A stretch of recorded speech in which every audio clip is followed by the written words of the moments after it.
Hola, hola, buenas tardes. Vamos a comenzar con el coloquio. Por favor, sentaos, los que vayáis a quedaros.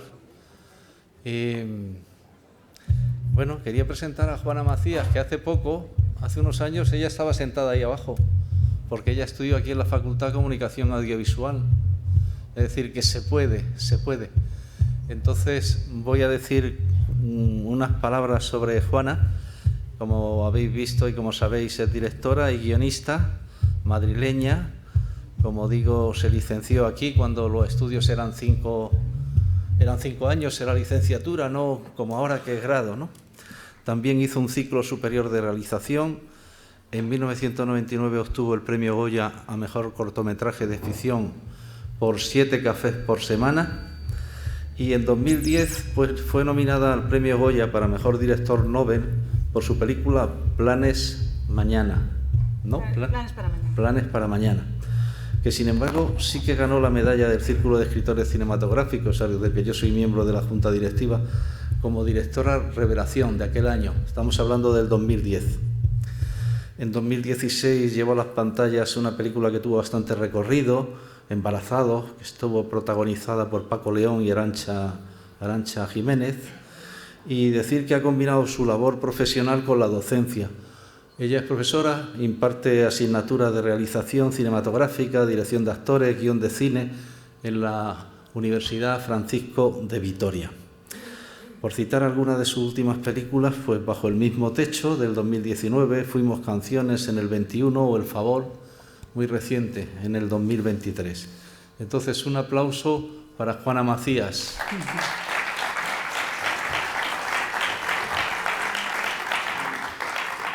Comentar que estaba previsto que viniese Julieta, que es una actriz que debuta en el cine de la mano de Juana, pero que finalmente tengo entendido que no se encontraba bien y que no va a poder venir. Lo lamentamos. Bueno, pues entonces, una vez hecha la presentación, no sé si hay alguna primera pregunta. Aquí está el micro, porque sabéis que los coloquios se graban. Entonces sí que es interesante si algún voluntario o voluntaria puede mover el micro, está aquí arriba. Venga, espera un segundo, está ahí. Iván, ahí, cógelo, que está aquí encima de la mesa. Tenemos aquí la primera pregunta, Bueno, yo ya no soy profe. Fui profe, pero hace ya bastantes años que no... Si fuiste profe, pues siempre serás profe. Como el que fue presidente, siempre es presidente, ¿no? Se le llama así. Venga, primera pregunta. A ver si está el micro abierto. Hola. Nada, enhorabuena por la película. La verdad es que creo que está muy bien hecha, ¿no? A mí me ha gustado. Sobre todo eso, me quedé así un poco extraño con la otra película que pusisteis de No me dice que sí. Porque claro, había tanto sexo que bajaba el lenguaje moral. Sin embargo, la tuya sí que está muy bien conseguida. Yo creo que el problema de los abusos sexuales a menores, que se expresa aquí y en la otra película con el tema de la prostitución, es un tema gravísimo, ¿no? Tanto en España como en la Unión Europea, que está como a un 20%, cuando, por ejemplo, en Estados Unidos está de un 5 a un 10%. Y, bueno, pues tu opinión personal como líder ya casi de este tema en España, a través de esa película, ¿qué se puede hacer o qué es lo que pensarías que se puede hacer? Yo creo que el tema de la concienciación es muy positivo, la concienciación ciudadana, pero no sé, ¿qué es lo que tú piensas que se puede hacer con este tema, ¿no? Bueno, hola a todos. Has mencionado algo que es una de las decisiones más importantes que tuve que tomar a la hora de dirigir la película, que es el tono. El tono y cómo abordar las secuencias donde se producen los abusos. Eso, bueno, yo tenía claro que toda la película está contada desde el punto de vista de ellas y tenía claro que no quería entrar en lo explícito y en el morbo, porque me parece entrar en algo un poco perverso, ¿no? Denuncias algo, pero entras... Entonces, lo que pasa es que no fue, por mucho que tú lo tengas claro a priori, no fue fácil ir tomando todas las decisiones, porque ahí siempre estaba el punto de no quieres pasarte, pero tampoco quieres no llegar. Es decir, hay que poner al espectador en una situación incómoda, porque es un tema incómodo y se trata de mirar donde no te gusta mirar, pero cuando tú ya sabes lo que está pasando y tú ya te has sentido ahí, seguir mirando es una línea que yo no quería traspasar, ¿no? Entonces, en ese sentido, en lo que tiene que ver con la película. Luego, a nivel general, claro, me preguntas qué se puede hacer, qué no se puede hacer. Creo que lo que sí que hay que hacer es mirar y es... que más allá, esta película surge de la lectura de la prensa, o sea, de las noticias, de yo enterarme de este caso, de estos casos de Mallorca y sentirme bastante impactada, ¿no? Con lo cual, si eso no hubiera salido a la luz, yo no hubiera conocido esto, yo no hubiera hecho la película. Creo que hablar de este tema es muy importante. Hablar desde la noticia, hablar desde lo político, hablar desde, bueno, pues desde, en este caso, el cine, porque es un tema que los datos nos dicen que está en todas partes. Esto es en Mallorca, pero en Madrid, en Pamplona, en Canarias, en todas partes.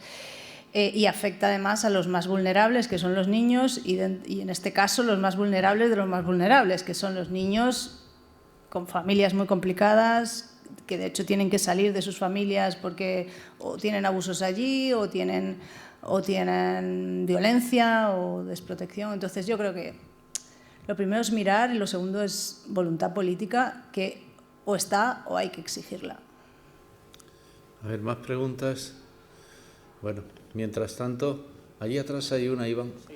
Quería felicitar a Juana Macías por su película, porque yo creo que es mucho más complicado hacer una película así, de un tema tan complicado, tan complejo, tan oscuro, si quieres que lo llamemos así, haciendo esa denuncia a raíz de los sucesos acaecidos en Mallorca y en otras ciudades, ¿no? Y comentar también que es interesante el que la gente diferencie entre un centro de menores y otra cosa, que las chicas o los chicos están en el centro de menores no porque son, como acabas de decir tú antes al final de tu primera intervención, no porque son malos, entre comillas, porque hayan hecho nada malo, sino bueno, porque están en el seno, han nacido en el seno, desgraciadamente, de una familia que no le presta toda la atención, ¿no? Y que se ven abocados a ir a ese centro de menores. Hola. Bueno, esta pregunta te la voy a hacer a ti, obviamente, pero va dirigida a todo el equipo.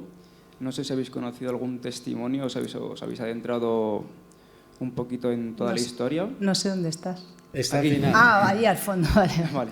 No sé si os habéis adentrado en la historia. ¿Ha sido realmente difícil grabar la película a nivel de conciencia? Ha sido difícil grabar la película, no solo grabar la película, sino todo el proceso de la película. Lo primero, claro, cuando yo decidí hacer una película sobre esto, dije, ¿qué sabes tú sobre esto? ¿No? Y a partir de ahí empezamos, junto con la guionista con la que he trabajado, que es Isa Sánchez, empezamos una fase de documentación, de hablar con mucha gente que sí supiera de primera mano, primero, lo que es vivir en un centro de menores. Estuvimos hablando con chicos y chicas que han pasado por el sistema de tutela, estuvimos hablando con educadores, con directores de centro, hablamos también con la policía, que se encarga de cuando llegan este tipo de denuncias. Hablamos con padres y madres de acogida, hablamos también con los periodistas que habían sacado las noticias, o sea, con psicólogos expertos en abuso sexual a menores, con gente de Mallorca que conocía allí el tema y demás, y con gente en otros lugares. Porque creo que era muy importante tener todo esto, porque de ahí era de donde podía salir un poco ese guión, que yo no quería hacerlo desde mí, yo no quería hacerlo desde lo que yo pienso. Obviamente hay un punto de vista claro en la película, pero pero quería hacerlo desde ellas. Y por eso también algunas cosas que hay en la película, como esos momentos en los que ellas hablan y se presentan unas a otras o hacen esta especie de pensamientos en alto en algunas situaciones, porque eso te está diciendo, no solo vas siguiéndolas a ellas, sino te está diciendo lo que ellas están pensando o sintiendo ahí, ¿no? Entonces ha sido muy complicada la película, porque además también yo busqué rodar en los sitios donde de verdad habían sucedido las cosas. Hay en barrios donde nunca se había rodado, ¿no? El barrio que aparece Corea, en Mallorca. Y luego la mayoría de los actores jóvenes nunca habían hecho una película, ni un anuncio, ni nada, ¿no?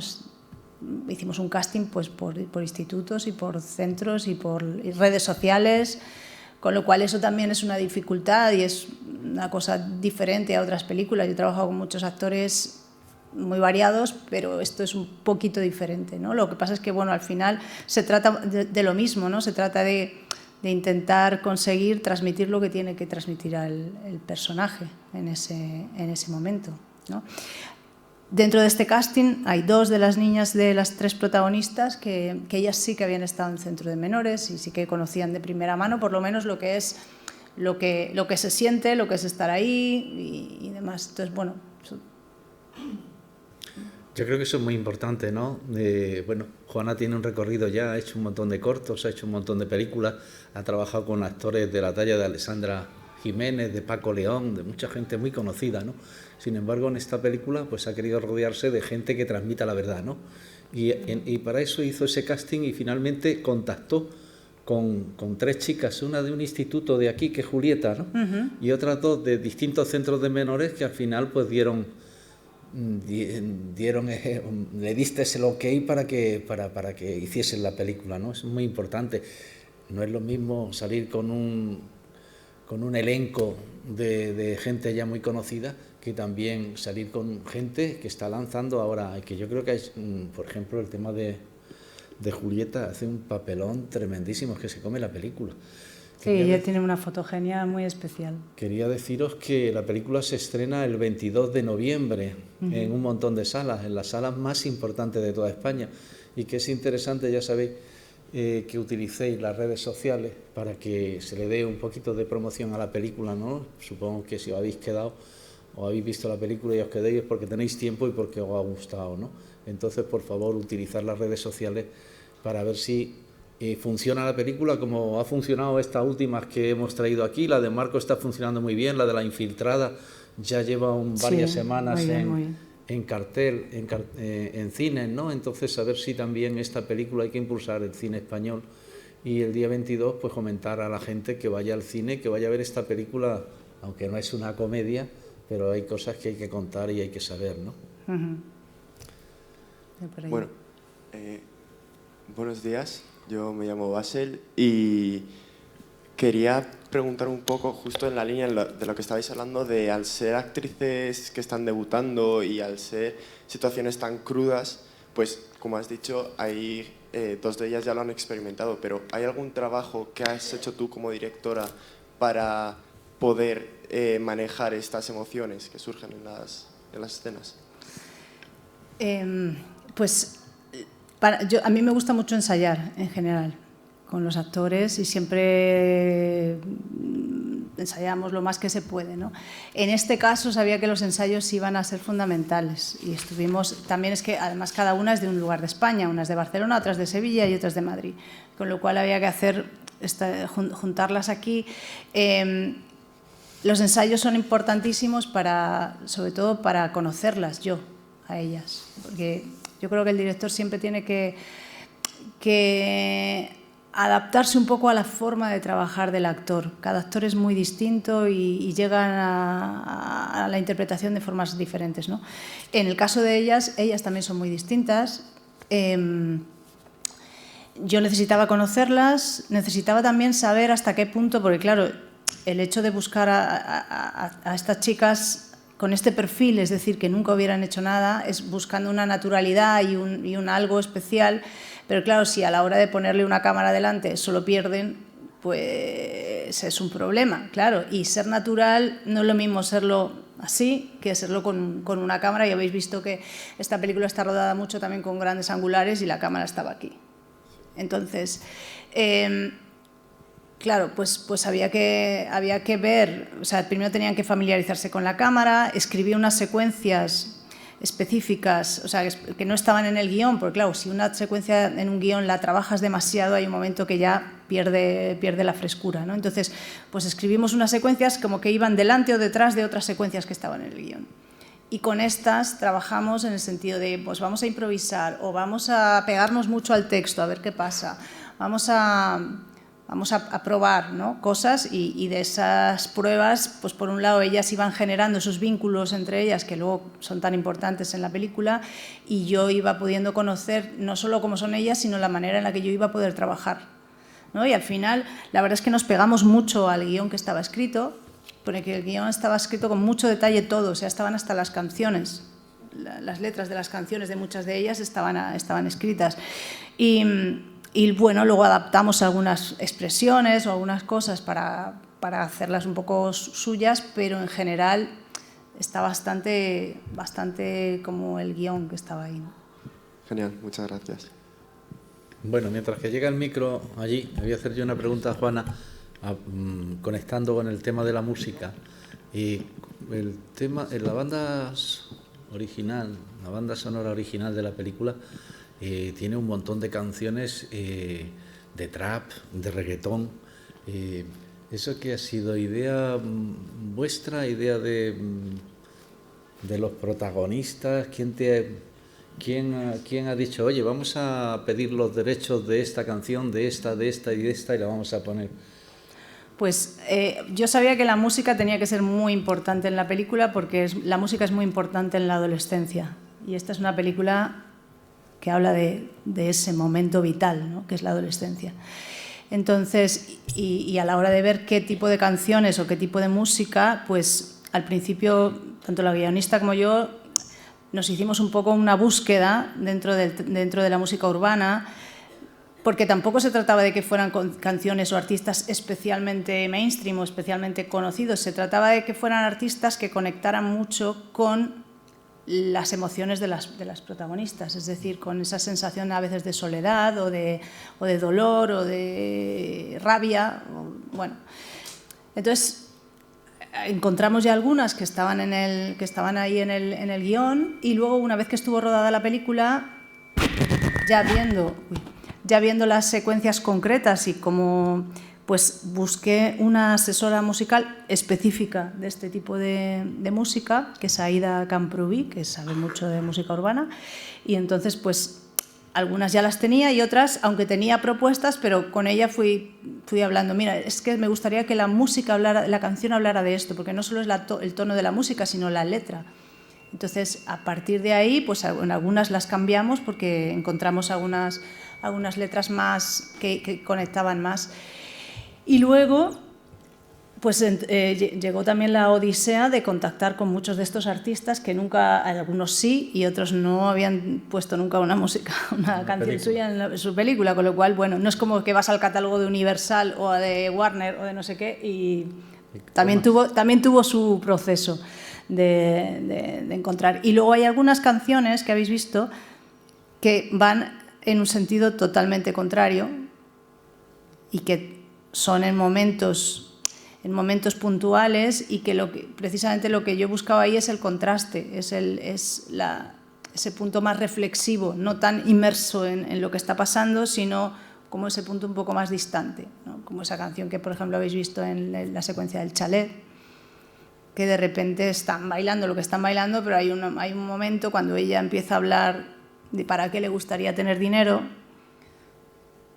y observa lo que está pasando allí, pues hay una canción que también se sale un poco de la situación y que ayuda a esta reflexión, ¿no? Bueno, no sé si he dicho que el día 22 se estrenan en un montón de salas de toda España, acordaros, 22. Por ahí. Bueno, yo primero decirte que me ha emocionado la película, verdaderamente estoy absolutamente impresionado. Y quería preguntarte si ahora hay el 25N, el 25 de noviembre es digamos, es un día en donde se intenta recordar toda la violencia de género que existe en nuestro país. ¿Ha sido intencionado ha coincidido que el 22N está tan cerca del 25N o simplemente ha sido por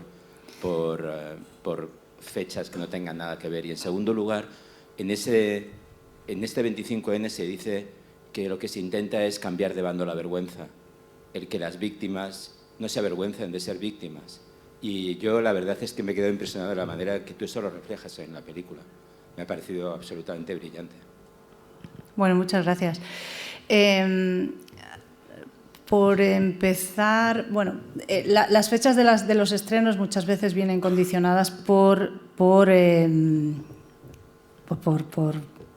cosas puramente cinematográficas, y también esta película se estrenó en el Festival de San Sebastián, con lo cual pues buscamos una fecha después, pero o sea, quiero decirte, lo que sí es verdad es que hay dos fechas en torno al 22. Una es el 19, que es el Día Internacional para la prevención del abuso sexual infantil.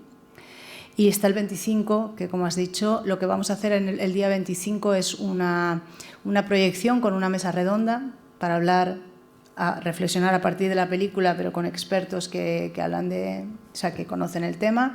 Y es una proyección a la que sobre todo vamos a invitar a gente joven y a gente que ha pasado por el sistema de tutela, o para ver también una cosa un poco participativa y ver cómo ellos reciben la película y qué opinan de la película y qué preguntas tienen para esta gente experta, ¿no?, en este tema. O sea que la fecha no está elegida solamente por esto, pero sí que nos parece que todos estos días, de alguna manera, para lo que pueden servir es para que se hable más allá de la noticia puntual de un caso en un momento concreto, sino para que se hable de estos temas. El día 25, dices lo que vamos a hacer nosotros, lo vamos a hacer en el Cine Paz. El Cine Paz a las 11 de la mañana. Si a alguno os interesa asistir, os digo un mail al que podéis inscribiros. ¿Sí? Bueno, pues el mail es lidia@feelgoodmedia, que es la productora, una de las productoras que produce la película, feelgoodmedia.com. Ahí, si os interesa, decís que queréis asistir a esta mesa redonda donde habrá expertos en abuso sexual infantil, en el sistema de tutela también, y también un experto en violencia de género. Bueno, pues al margen de esto, tu segunda parte de la pregunta era se me ha olvidado, me he enrollado con esto. Ah, vale, sí. Claro, a mí una de las cosas que más me desconcertó cuando yo vi estas noticias era que se culpabilizaba a las víctimas, a las chicas de Mallorca. Es que se escapan de los centros, es que se drogan, es que beben, es que mira cómo van. Entonces dices, o sea, el problema está en el otro lado, ¿no? El problema es que hay una serie de hombres que buscan a estas niñas para tener sexo con ellas, ¿no? Y bueno, para mí eso era muy importante reflejarlo en la película, aunque esté desde el punto de vista de ellas, y reflejar distintos tipos de abusadores, los del baño de la estación, pero los del chalet de lujo, y ese otro tipo de persona que va por lo afectivo, que va por crear ese vínculo, y que esos son los más peligrosos también, porque es el que se hace novio y luego te presenta no sé quién y luego te chantajea para que hagas tal o cual cosa, y eso es muy habitual también en este tipo de contextos quizá más. Entonces, bueno, para mí era muy importante que en la película estuviera en algún momento esa frase que dice la periodista al final, ¿no?, que dice no existe la prostitución infantil, ¿no?, existe el abuso. Porque ella, en un momento dado, la protagonista dice, bueno, es que a mí nadie me ha secuestrado y me ha llevado a un lugar ahí y tal. Entonces, bueno, pues eso. Y es un delito muy grave, además. Son los mayores los que cometen los delitos, no los niños, las niñas que están ingresados ahí, desgraciadamente, en esos centros de internamiento de menores. A ver, ¿quién quería hacer una pregunta? Por aquí, Iván. Tenemos el problema de que no tiene batería. ¿No tiene batería? Bueno, pues entonces de viva Bueno, pues voz. así, De viva voz. alto. Sí, sí.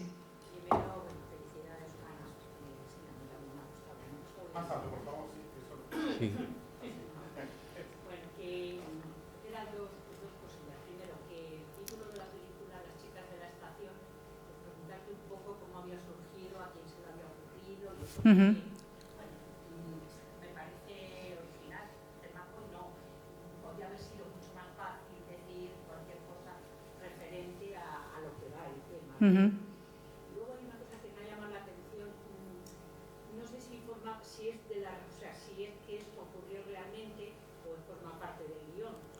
El personaje de la madre y el hermano de Jara, yo cuando ella pregunta, además lo pregunta dos veces, que por qué su hermano no va al centro, a mí eso me llama la atención. ¿Eso quién lo decide? Lo deciden los padres. Desde luego el comportamiento de la madre no era ejemplar. Si esa chica más mayor había ido a un centro, ese niño con esa madre es una, bueno, ya lo vemos que llama la atención que no estuviera. Y no lo dicen en ningún momento, simplemente le dicen, no es tan fácil, no puede ser.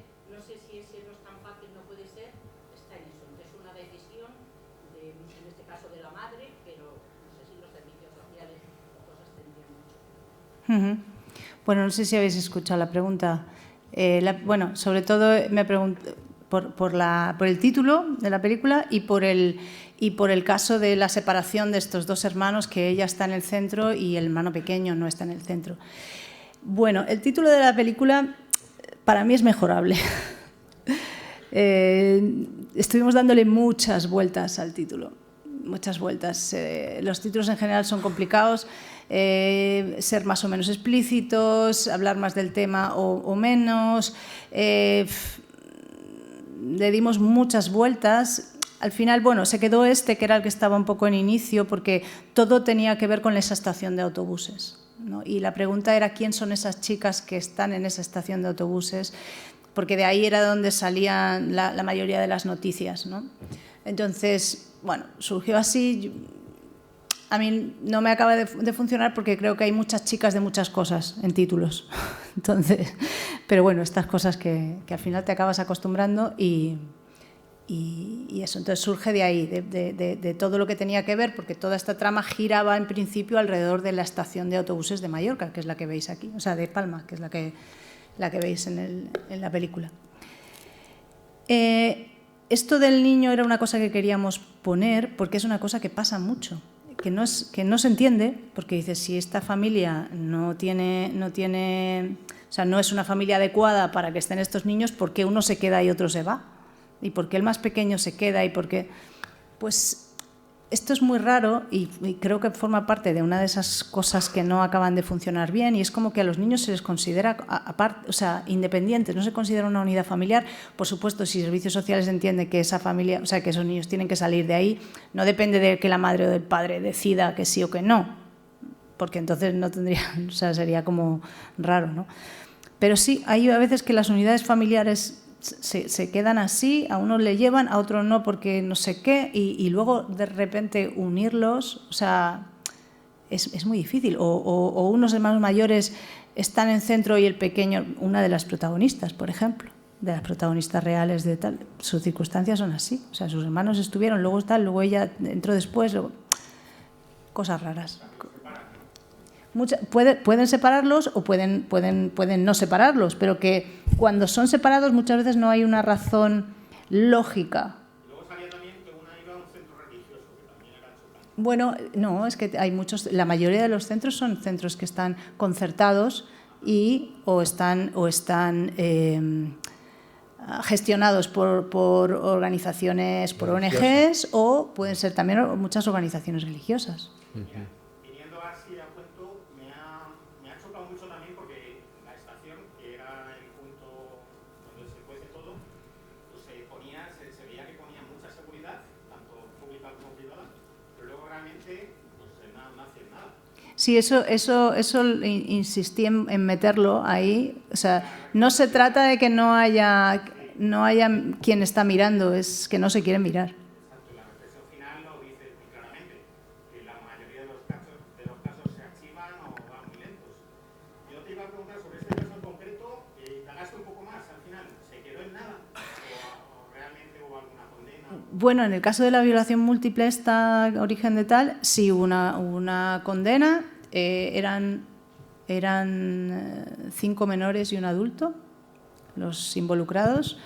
Hay uno que murió en todo este proceso y se les condenó a 1 año de internamiento y se indemnizó a la víctima con 8.000 euros.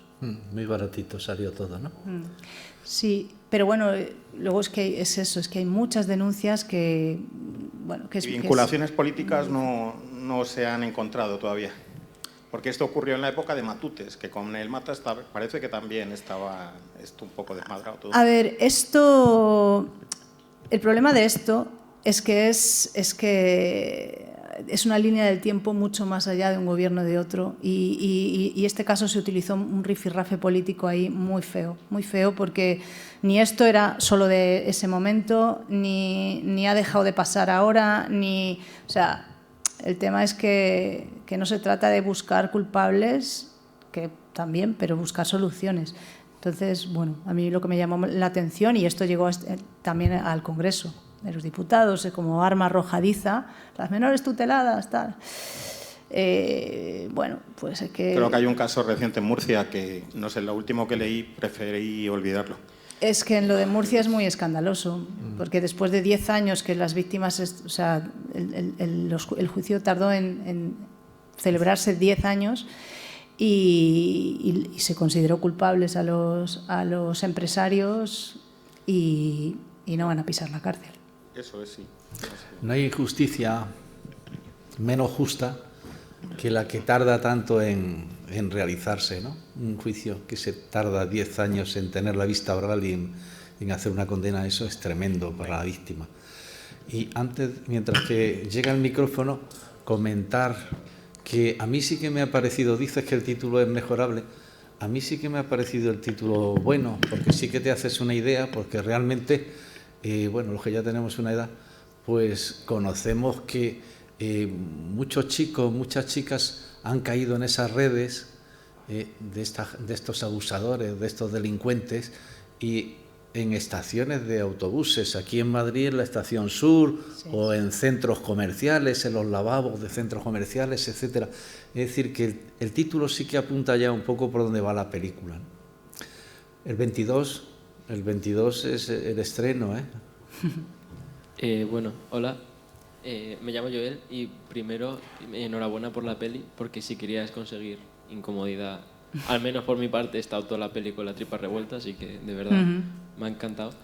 Y después, algo súper impactante de la película es en la casa, en el chalet de lujo, el niño este que se va con el otro señor que después nunca vuelve. ¿Eso es ficción? ¿Está basado en la realidad?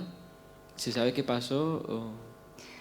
Está basado en la realidad de los niños que desaparecen y que a partir de cierta edad ya no se les busca. Y además, claro, esto yo hablo en general de las niñas, ¿no? Que son las que más, pero también hay niños. Y para mí era muy importante poner a este niño, porque además es un niño más pequeño, en donde no hay ningún tipo de sexualización.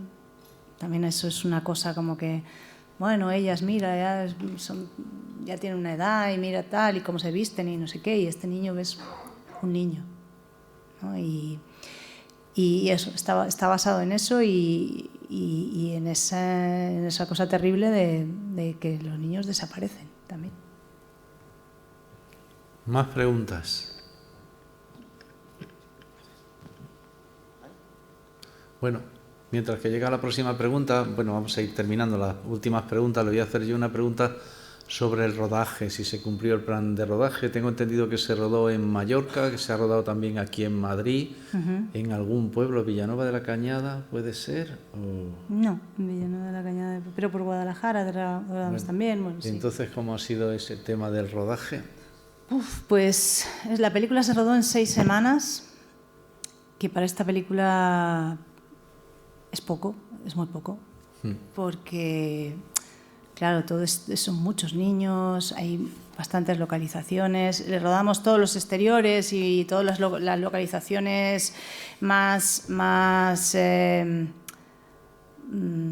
reconocibles en Mallorca, y luego hay otras cosas que están rodadas, interiores y demás, está rodado aquí en Madrid, y fue un plan sí, se cumplió el plan de rodaje, se tenía que cumplir, pero fue un rodaje muy intenso, porque, bueno, por las propias dificultades, ¿no? de muchos menores, muchos personajes, secuencias corales y música. Y algunas cosas se han quedado ahí, al final decidiste, no, esta trama la voy a apartar, voy a recortar.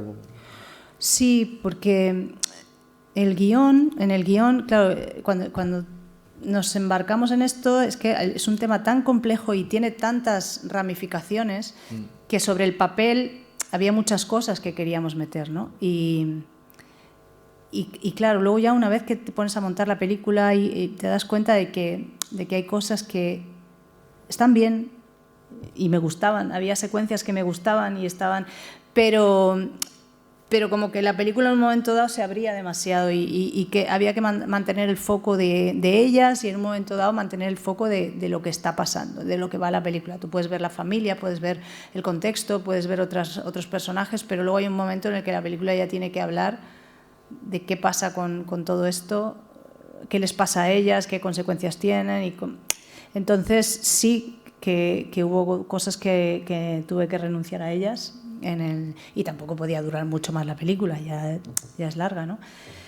Pero todo tiene que ver con eso, con que es que todo tenía tantos matices que era difícil recortar. Era difícil recortar, pero bueno, yo en eso soy bastante... O sea, al final lo importante no son las cosas separadas, sino el conjunto de la película. Entonces, si para el conjunto no aporta, sino que lastra, pues hay que... Bueno, pues vamos con las últimas preguntas. ¿Sí?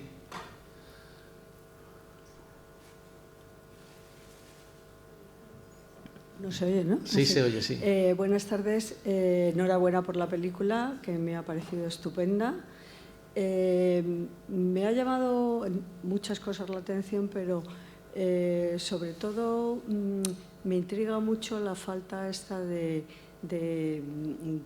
confianza que tienen en la vida, la desesperanza que tienen las chicas de que no van a salir. En algún momento se dice, no, aquí nadie termina nada, no tenemos salida. Y también cómo hay una cierta autodestrucción, ¿no? Muchas veces da la impresión de que parecen muy adultas para ciertas cosas y por otra parte saben cuándo van a ir a la casa, parece como que juegan a que no saben lo que va a ocurrir, se asustan, pero están todo el rato en la cuerda floja de hago esto por dinero o hago ciertas cosas por dinero, pero no me doy cuenta, o sea, no, quizá la edad, o sea, la falta de madurez de no darse cuenta de lo que va a pasar, que claro, yo lo estoy viendo desde un punto de vista de una persona adulta, pero para mí es obvio lo que va a pasar si van ahí con unos chicos que les están diciendo vente con nosotros y la chica, por ejemplo, una de las protagonistas se va muy claramente en un acto de destruirse a sí misma, de alguna manera, porque sus propias amigas la miran, tienen miedo de lo que va a pasar. Claro, es que es complejo. Para mí, además, yo he puesto a 3 protagonistas y las 3 tienen una actitud diferente frente al tema de la explotación y de la prostitución. Tienen 3 actitudes distintas, tienen circunstancias parecidas, pero hay una que accede voluntariamente, hay otra que cuando accede es más por lealtad, por amistad, y hay otra que siempre se mantiene al margen. En el caso de Jara, que es la protagonista, para mí hay una frase que define su posición mental, que al final esto no se trata tanto de que necesito un dinero para comer, se trata de que ella ha normalizado los abusos. O sea, ella dice, me han hecho cosas peores sin pagarme. Entonces, es terrible. Creo que esa frase resume bastante del lugar en el que arranca la película. No, me han hecho. No, me han hecho cosas peores sin pagarme. Entonces, al final ella lo que dice es, bueno, pues voy a sacar yo algo también, ¿no? Esta especie de empoderamiento raro. En vez de decir, me han hecho daño, no quiero que me vuelvan a hacerme daño. Dice, pues me han hecho daño, pues me van a seguir haciendo daño, pues yo quiero sacar algo, ¿no? Entonces, creo que eso es más importante que esas zapatillas nuevas o ese móvil. Bueno, decides, pero decides condicionado por dónde crees que estás y porque ella al final termina planteándose denunciar. Si os habéis dado cuenta, la película empieza con una secuencia en el baño y la película acaba con una secuencia en el baño. En la primera está la protagonista y la primera sabe lo que está pasando con la otra niña, no dice nada y ya. Y en la última secuencia pinta una declaración de intenciones, ¿no? Quiero decir, ahí está el cambio, para mí ahí está el cambio de la protagonista, ¿no? Es decir, es como lo del elefante y la estaca, ¿no? Pues es como estás atrapado en algo que más allá de tus circunstancias y tal, es tu percepción de ti mismo o como una víctima o como no una víctima o tal. Entonces, bueno, creo que ahí está mucho de esa normalización de los abusos, está mucho del problema, ¿no? Y de esa falta de expectativas. Es verdad que en la mayoría de los casos de estos niños que pasan por sistemas de acogimiento tienen muchos problemas para estudiar, porque claro, es que tienen problemas cognitivos por lo que han vivido, tienen problemas para estudiar, para concentrarse, tienen una inestabilidad emocional que no les permite, con lo cual pues es difícil que acaben estudios, es difícil que tal, ahí hay como una espiral muy complicada, ¿no? Y de alguna manera pues hay gente que, como el educador, ¿no? Que intenta ayudar, que intenta echar una mano. Bueno, el sistema debería estar mucho más disponible. En un momento dicen, aquí está la psicóloga, pero no sirve para nada, ¿no? Es un poco, bueno, no hay un acompañamiento real a todo lo que esos niños necesitan para salir adelante. Y para creerse que pueden salir adelante, para tener expectativas, Entonces, bueno. También una plantilla muy corta, ¿no? En los centros estos para la gente que alberga y con cada uno con su problemática. Creo que hay mucha rotación, hay mucha inestabilidad laboral, estos niños necesitan referentes, ¿no? Y pues eso que ocurre, ¿no? La educadora jovencita tal, de repente un día desaparece y no se despide y no tal. Pues ahí en el caso de Miranda dices que no te puedes fiar de nadie, ¿no? No te puedes vincular con nadie. Ella es el personaje que está más bipolar, ¿no? Más de ahora estoy bien, pero luego estoy fatal, pero luego es como un poco montaña rusa. Vamos con la última. ¿Hay una última?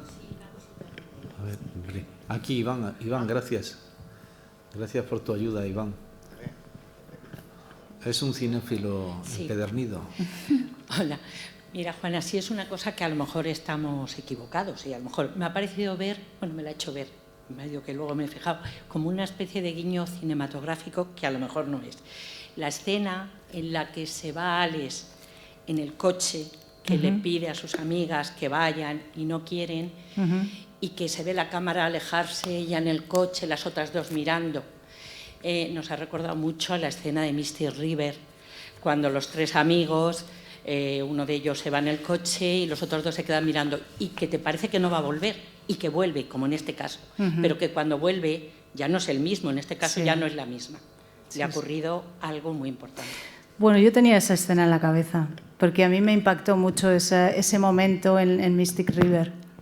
Y claro, son esas decisiones que son un punto de inflexión y un punto de no retorno.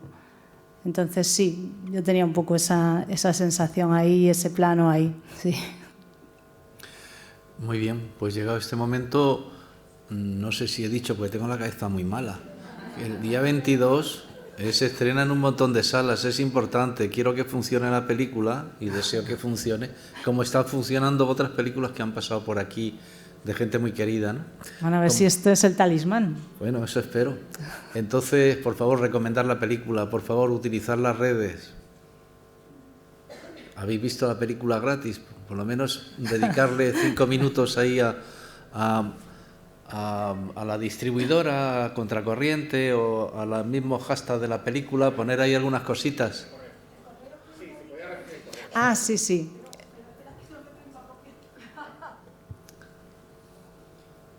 Por si queréis asistir a la mesa redonda del día 25, que será en el Cine Paz a las 11 de la mañana. Pues es Lidia y @feelgoodmedia. Feelgood Media es la productora, si queréis la podéis buscar, feelgoodmedia.es. Está arriba aquí, sí. Eso, feelgoodmedia.es. Entonces, emplazaros para el próximo día 19, el martes que viene, tenemos otra película que se llama Desmontando a Lucía, y estará aquí el director, Martín Cuervo, y también estarán los protagonistas. Espero que no se pongan malos.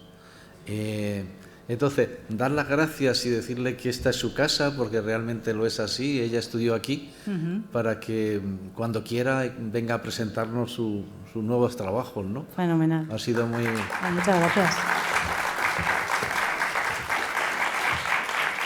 Y gracias a vosotros por quedaros, porque la sala estaba llena, pero luego al final se quedan aquí, al final del todo se queda esto bastante desangelado. Bueno. Oye, pues muchas gracias por venir.